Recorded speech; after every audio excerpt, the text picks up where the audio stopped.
ഈ ദ്വാരപാലക വിഗ്രഹത്തിൽ 1998-99 കാലത്ത് വിജയമല്യ സ്വർണം പൊതിഞ്ഞു എന്നാണ് റെക്കോർഡുകളിലുള്ളത്.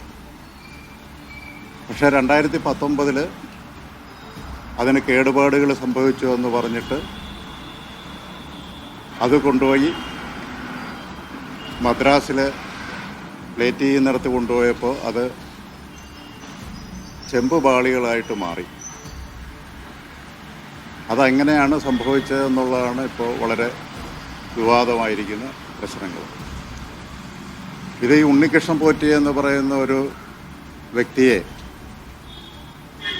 പുള്ളിയെ വിശ്വാസത്തിലെടുത്ത് എല്ലാ സാധനങ്ങളും അദ്ദേഹത്തിൻ്റെ കയ്യിൽ കൊടുത്തു വിടുകയാണ് ഉണ്ടായത്. ഇത് ശബരിമലയിൽ നിന്നും കൊണ്ടുപോയതിന് ശേഷം 40 ദിവസം കഴിഞ്ഞാണ് ഇത് പ്ലേറ്റ് ചെയ്യുന്ന സ്ഥലത്ത് എത്തിയത്. ആ സമയത്ത് അവർ പറയുന്നത് അത് ചെമ്പ് പാളിയും ആയിരുന്നു എന്നാണ്. പക്ഷേ അവരുടെ റിപ്പോർട്ടുകളിലും ചില സംശയങ്ങൾ തോന്നുന്നുണ്ട്. കാര്യം ഇന്നലെ അതിൻ്റെ ഒരു വക്താവ് പറഞ്ഞത് കിലോയിൽ വന്ന വ്യത്യാസം ചെമ്പ് പാളി ക്ലീൻ ചെയ്യുമ്പോൾ ഉണ്ടാകുന്ന ലോസാണെന്നുള്ളത്.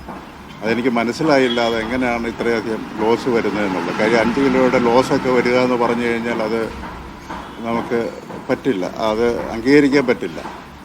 ഒരു മെറ്റീരിയൽ അതൊന്ന് ക്ലീൻ ചെയ്ത് കഴിഞ്ഞപ്പോഴത്തെ 5 കിലോയോളം അത് വേസ്റ്റായി പോയി എന്ന് പറയുന്നത് ഒരിക്കലും അത് സംശയത്തിൻ്റെ നിഴലിലാണ്. അതും നമ്മളിപ്പോൾ അദ്ദേഹത്തിലേക്ക് സംശയങ്ങൾ നീണ്ടുപോയില്ല. പക്ഷേ ഇന്നലെ അദ്ദേഹത്തിൻ്റെ ഒരു ബൈറ്റ് കണ്ടപ്പോൾ അതാണ് എനിക്ക് തോന്നിയത്.